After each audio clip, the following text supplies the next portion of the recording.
All right, what is up, YouTube? That time has come for us to do what we're gonna do with our peppers. I'm gonna overwinter a few of mines, and the rest I might overwinter them all. I don't know. I'm gonna show you how I overwinter, but I usually don't overwinter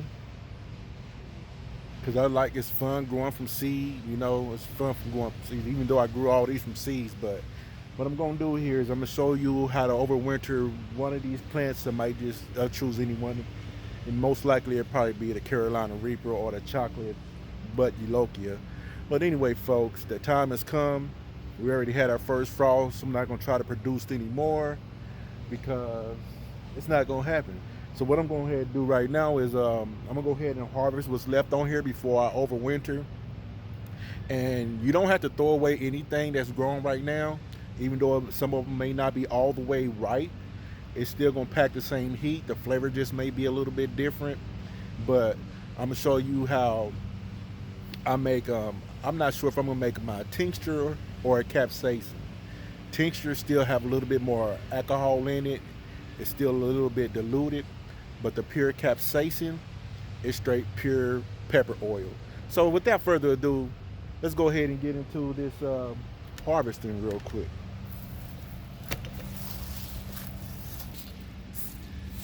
All right, here.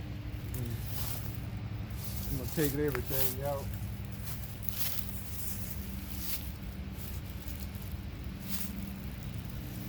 You guys probably don't need to see me harvesting everything, but you're gonna get most of it.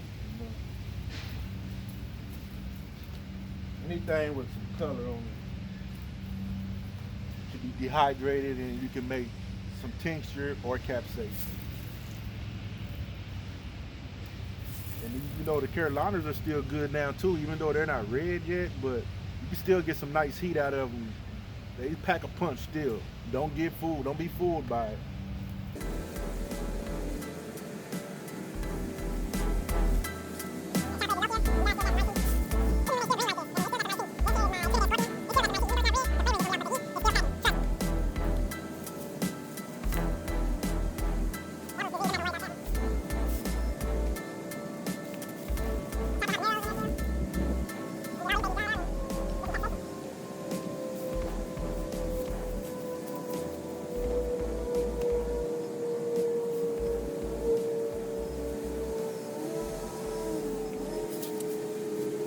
Now, I'm gonna go ahead and get into showing you guys how to overwinter your plants.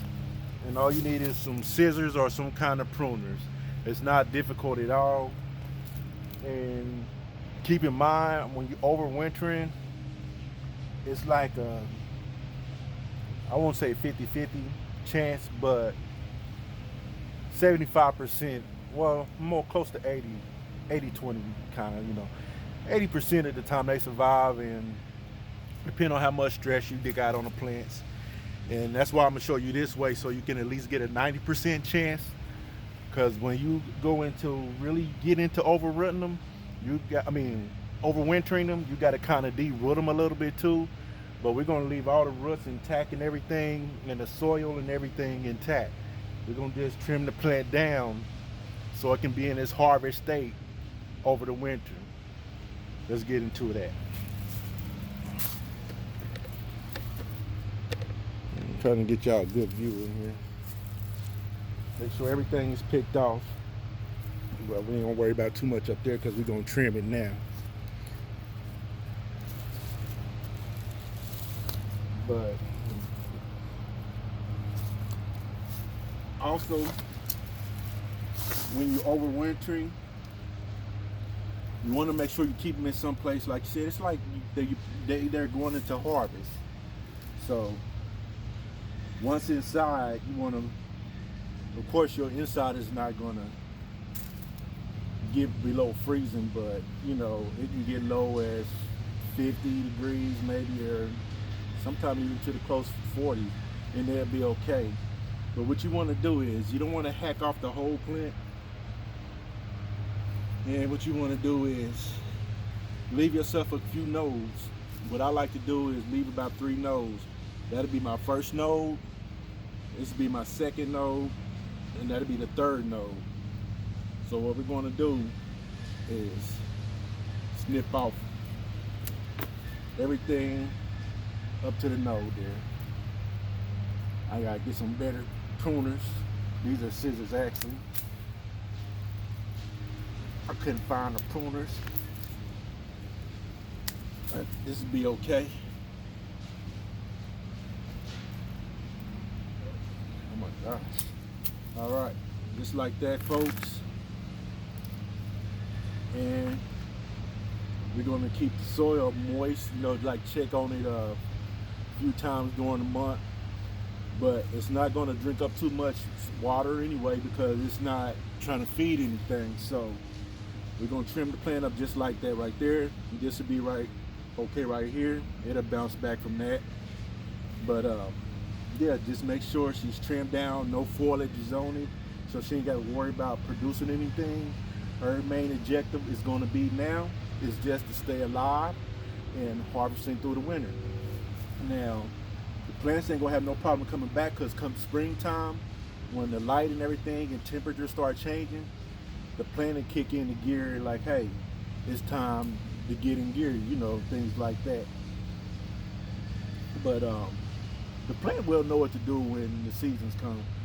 And peppers usually grow in climates where they don't have to worry about winter, so they can kind of go into harvesting themselves maybe, but they don't necessarily have to because a pepper plant can keep producing for like a good 5 seasons if you let it.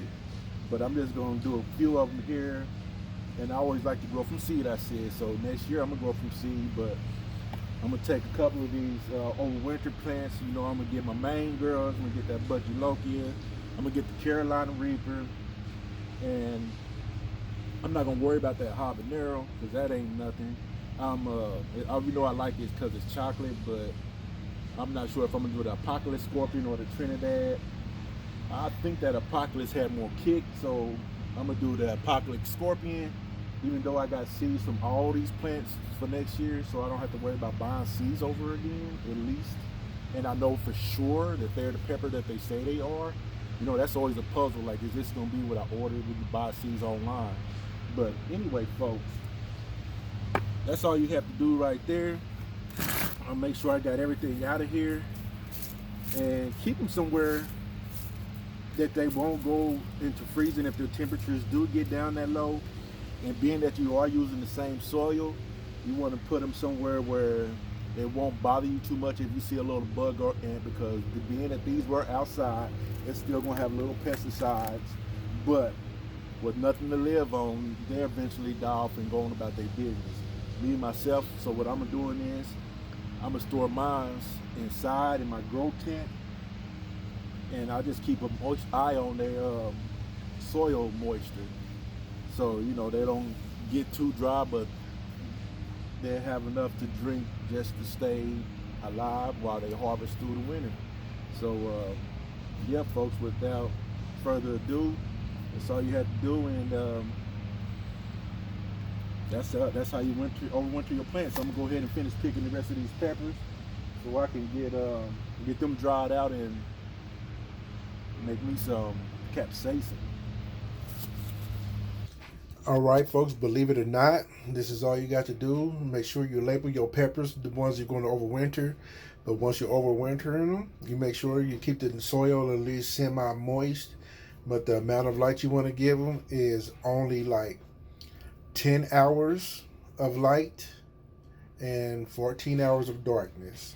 That's good enough to stimulate or simulate the winter time for them, because you don't want them trying to grow or sprout or anything. And when that soil goes dry, only give it straight water. Don't give it no kind of other feeding, just water, so it don't dehydrate. And that is it, folks. That's all you have to do. Now, the fan is an option. You don't have to keep the fan going, but, you know, I'm going to shut it off. But that's only when it's I got foliage and leaves over there. But other than that, the oxygen is not going to matter right now because it's overwintering.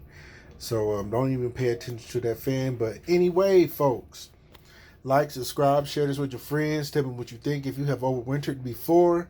Other than that, I'm sorry about this footage. I'm kind of trying to hurry up and do a few things at once, but Thanks for watching, folks. Overwinter your peppers, and also start some from seed. It's really fun when you have some overwintered peppers. Then you got your batch that you started from straight up seed. Thanks for watching, folks. Like and subscribe. Peace out.